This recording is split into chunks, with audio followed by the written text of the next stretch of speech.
Bonjour et merci de regarder cette nouvelle vidéo. Aujourd'hui, on va parler de deux accessoires Xiaomi, les Mi True Wireless Earbuds qu'on a ici et le Xiaomi Mi Band 4 qu'on a là.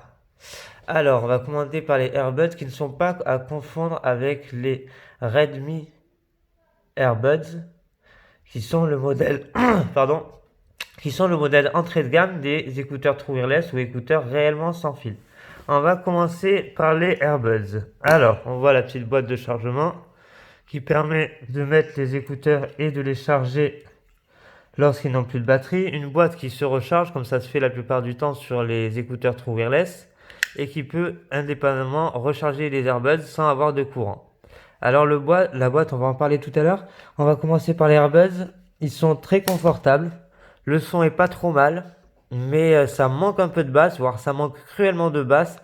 Quand une chanson a beaucoup de basse, au début de la chanson ça tape, mais dès que les basses sont emmêlées avec d'autres sons, on les entend quasiment pas, ou en tout cas beaucoup moins. Jusque-là, tout va bien. Et là, on va partir sur les points négatifs. Ces écouteurs sont légèrement désynchronisés avec la vidéo sur mon portable à moi, mais c'est très très léger, c'est de l'ordre des millisecondes, ça se perçoit à peine. Voilà. Un gros défaut des écouteurs, c'est qu'ils sont très glissants. Et maintenant, on va en venir à la boîte. Et alors là, ça va être l'enfer.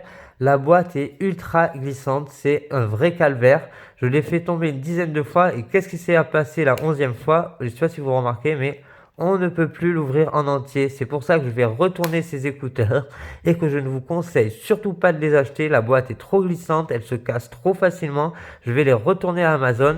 Et même si la qualité sonore pour moins de 50 € est passable, allez, acceptable, il ne faut pas acheter ces écouteurs, je vous le déconseille vivement. Et ça, c'est un avis que vous ne pouvez avoir qu'avec un test de longue durée. Les tests que vous allez trouver où les gens ils ont testé un jour, ils ne se rendront pas compte de ça. Allez, c'est fini pour les Earbuds, on ne les achète pas. On va passer au Mi Band 4. Mi Band 4, gros point positif. Voilà, on va commencer par les gros points positifs. On l'allume en appuyant sur le petit bouton. On a la fréquence cardiaque, on a évidemment hop, l'état. Donc qui permet de voir les kilomètres parcourus, les calories brûlées, etc. On a la fréquence cardiaque qui est prise toute la journée, les notifications qu'on paramètre sur l'application sur son smartphone pour avoir quelle notification on veut avoir sur la montre ou pas. Ça marche plutôt pas mal.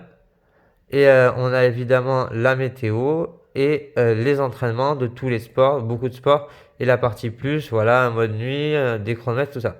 On va passer sur le mode nuit. Déjà, parce que ça, c'est le point un peu spécial. Le mode nuit, il déconne complètement, hein, je vous le dis tout de suite. Faut l'activer en automatique, ça, je l'avais dit dans une vidéo précédente. Par contre, si on le calibre, c'est-à-dire que plusieurs nuits d'affilée, on corrige les horaires. Par exemple, moi, il croyait que je me couchais à 4 h du matin. Si le lendemain matin, on met qu'on s'est couché à 9 h du soir, ce qui est la vérité, et surtout, il faut mettre la bonne heure. Et le jour d'après, on met aussi 10 h ou 11 h du soir quand c'est le cas. Et bien, le jour d'après, il va se calibrer tout seul et il va avoir les bons horaires. Donc ça, c'est un bon point. Même si ça déconne, on peut corriger ce problème. Autre point sympa, je vais vous montrer tout de suite. Hop. C'est qu'on a le contrôle de musique très rapide. Et là, on a suivant, précédent, play, pause et le son. C'est-à-dire qu'on a exactement les mêmes contrôles que sur une montre connectée Android Wear ou autre. Donc ça, c'est pas mal. Il est étanche et ça, j'ai pu le vérifier. J'ai pris ma douche avec, aucun problème. Il dure une bonne semaine en batterie, voire peut-être un peu plus si on l'utilise moins que moi. En tout cas, à 30 €, je pense que ce bracelet, on peut l'acheter les yeux fermés. Voilà pour mon avis de ces deux produits. Vous avez compris, il y a du bon et du moins bon chez Xiaomi. On en reparle de futurs écouteurs très bientôt. Je vous réserve une petite surprise au niveau des écouteurs et je vous dis à très bientôt.